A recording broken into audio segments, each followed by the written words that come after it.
Caro, ¿cómo va todo? Hola. En un rato arrancamos. En realidad ya empezamos con Hernán Capielo porque hay noticias importantes vinculadas con la causa Seguros y Alberto Fernández, que ha sido procesado. Hernán está en la redacción de La Nación. Hola Hernán, buenas tardes, bienvenido al noticiero. Empezamos contigo. Bueno, ¿qué significa en clave judicial y en clave política este procesamiento de Fernández en relación a la causa Seguros? Mirá, en principio que tiene un nuevo juicio oral en puerta, porque este procesamiento lo más probable es que rápidamente sea confirmado por la Cámara Federal y que el juez Casanelo, en cuanto a Alberto Fernández, eleve el expediente a juicio. El magistrado, lo que hizo Casanelo es entender que Fernández cometió el delito de negociaciones incompatibles con la función pública, que quiere decir que se interesó en que amigos suyos, en este caso Martínez Sosa, obtenga contratos de seguros por parte del Estado junto con la esposa de Martínez Sosa, que era su secretaria. Hay dos hechos específicamente donde el juez entiende que el expresidente se interesó en ese negocio. Por ejemplo, en uno de esos hechos le hacen saber que Martínez Sosa iba a perder la cuenta de seguro de la Cancillería y Alberto Fernández en un chat le dice: yo me ocupo. Digamos, como que claramente ahí está como abocándose al problema. Ese YMO, yo me ocupo, es terrible, terrible. Claro, y vos fijate que el delito no exige que hubiera un enriquecimiento de parte del funcionario. Basta con que se interese en el asunto ese en beneficio de un tercero, ni siquiera tiene que ser en beneficio propio. Y también hay otra circunstancia donde también lo señalan a Alberto Fernández interesándose por este asunto. En la causa hay más cosas. Hay una sospecha de que hay funcionarios de Nación Seguros que percibieron sobornos por parte de cooperativas que eran intermediarios. Estos sobornos se materializaban en autos de lujo que podían utilizar y en pasajes para viajar a Miami, por ejemplo, con su familia. Esto el juez también lo tiene acreditado y también tiene acreditado que hay ahí una administración fraudulenta en la ANSES vinculada con los créditos que tomaban los jubilados. Vos te acordás que cuando los jubilados tomaban un crédito se sacaba un seguro para que si algo le ocurriera al jubilado hubiera un respaldo para que se pudiera cobrar ese crédito, digamos. Sí. Bueno, ahí es donde el juez también detecta que hay una administración fraudulenta. Ya te digo, esta causa es una causa muy con muchos hechos distintos y abordajes distintos, donde el expresidente Alberto Fernández es el principal imputado, pero hay otros más de 30 procesados y hay como 8 empresas también procesadas. Hernán, tengo entendido, no sé si creo que la vocera dio a conocer un comunicado de que va a apelar el procesamiento. También hay un pedido, una presentación hecha por Graciela Ocaña y otros legisladores para que le quiten la jubilación de privilegio, si bien es otra cosa. Ahí tengo este comunicado que claramente vos lo tenés, pero digo, lo compartimos con los televidentes, si te parece.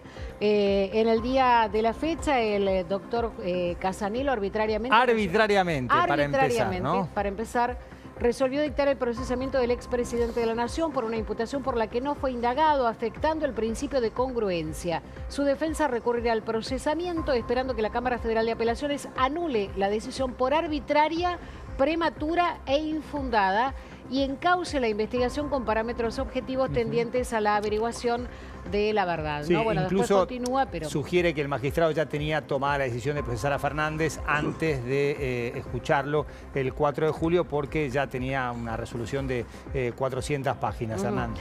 Sí. Mirá, te digo que si hay algo que no hizo Casanelo fue apresurarse en esta causa. Vos te acordás que arrancó el caso con el juez Ercolini y cuando Ercolini se le acabó la suplencia, porque de hecho estaba de suplente en el juzgado, y asumió Casanelo la suplencia, Casanelo se tomó muchos meses pero un montón de tiempo se tomó.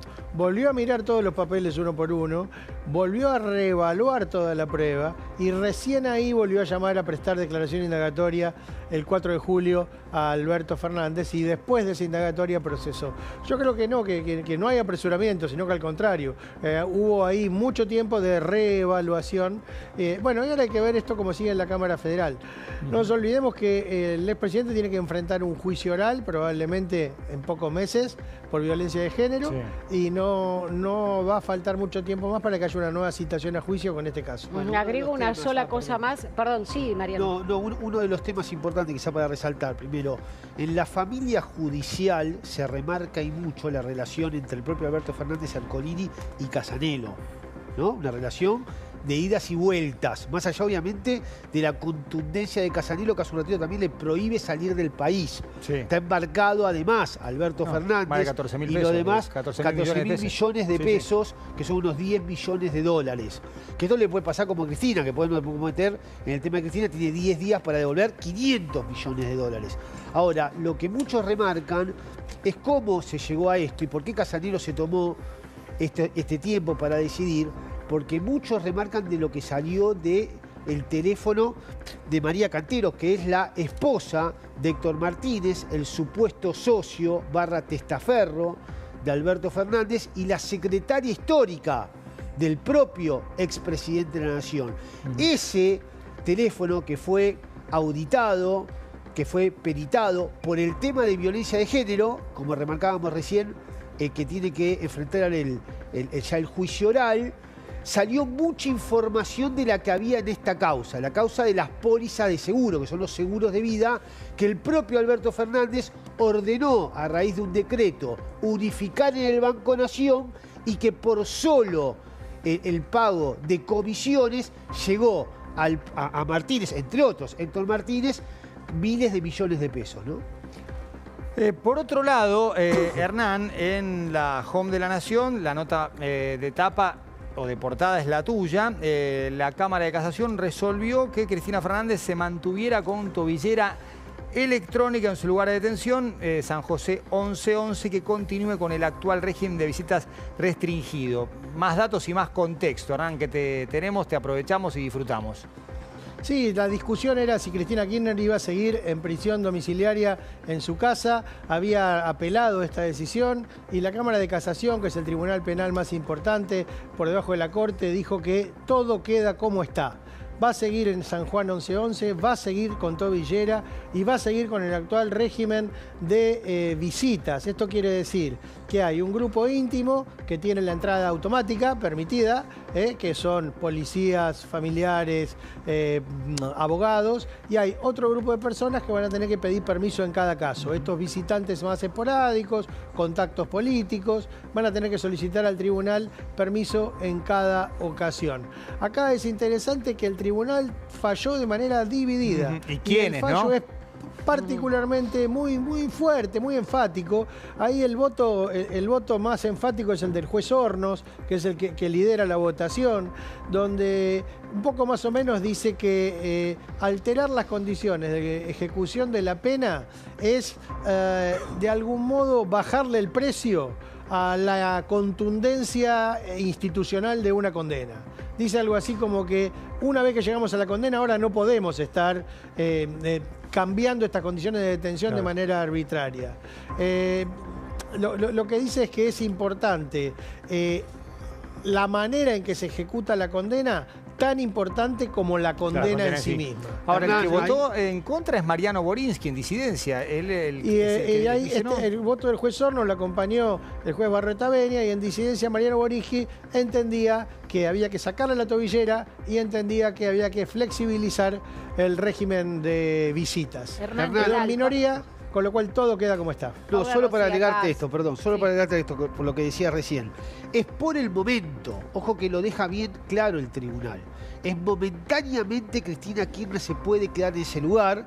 Dice, no existirían motivos para obviar un cambio de domicilio, pero esta parte que es importante de lo que dicen los jueces del tribunal, sin perjuicio que a futuro pudiera evaluarse otro sitio de alternativo. O sea, si vuelven los líos, si vuelve el baile en el balcón, podemos obviamente revisar esto y que Cristina tenga que mudarse. Paula. Sí, no, quería preguntarle a Hernán, yo entiendo que la defensa de Cristina Kirchner todavía tiene posibilidad de ir a la corte por esto, Hernán. Sí, habría que ver ahí cuál es el fundamento, cuál es la cuestión federal que planteen para poder llegar con un recurso extraordinario y eventualmente con un recurso de queja. Pero lo veo bastante difícil, digo, me parece que es mucho más probable que todo quede como está. Y sí, si se alteran las actuales condiciones de ejecución de la pena, si se incumplen las reglas de conducta, ahí sí los propios jueces pueden decir que pueden revisar esta decisión. Hernán, recién algo planteaba Mariano y sumo a todos. Hay también una orden de devolución de más de 500 millones de dólares para Cristina Fernández y para los otros condenados. Esto, ahí estamos hablando de 504.460.000 dólares. ¿Hay tiempos, plazos, maneras, además del monto? Sí, esto tiene que ver con el recupero de los activos de la corrupción. Tiene que ver con que la justicia dice que este es el daño que se le produjo al Estado, con las 51 licitaciones amañadas, por sobreprecios, por mayores costos. Hicieron esta cuenta y dijeron que esto es lo que tiene que retornar a las arcas del Estado porque en esto fue perjudicado el Estado. Y todos tienen que solidariamente aportar para completar esta suma. ¿De dónde se va a cobrar la justicia? Es la pregunta, porque quien es más acaudalado es Lázaro Báez, que ya su fortuna, el juez Casanero la calculó en unos 120 millones de dólares. Cristina Kirchner declaró 250 millones de pesos, pero ahí hay un adelanto de herencia que hizo a sus hijos. Los fiscales dicen que se podría incorporar estos bienes del adelanto de herencia para afrontar este pago.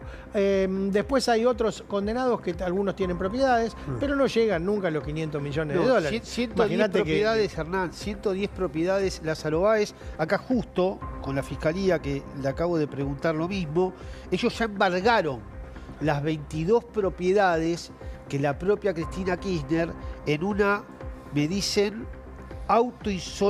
se autoinsolventó Cristina Kirchner para evidentemente evitar tener que devolver la plata que la justicia dice que robó, ¿no? Y que remarcan los fiscalías que fueron cautelados, que se embargados estas 22 propiedades que hoy están a nombre de Máximo Kirchner y de Florencia Kirchner. Además, los 5 millones y pico de dólares que le encontraron a Florencia Kirchner en una cuenta, en una caja de seguridad del Banco Galicia. Todo esto para la Fiscalía, esto lo tiene que decidir el juez de ejecución, que es el presidente del Tribunal número 2, Gorini.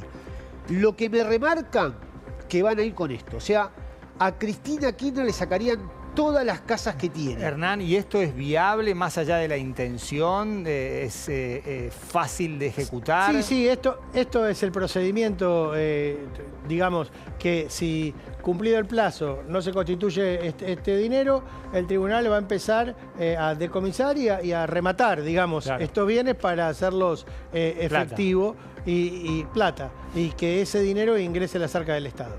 Hernán, muchísimas gracias, como siempre un placer tenerte en el programa. Abrazo a ustedes, gracias.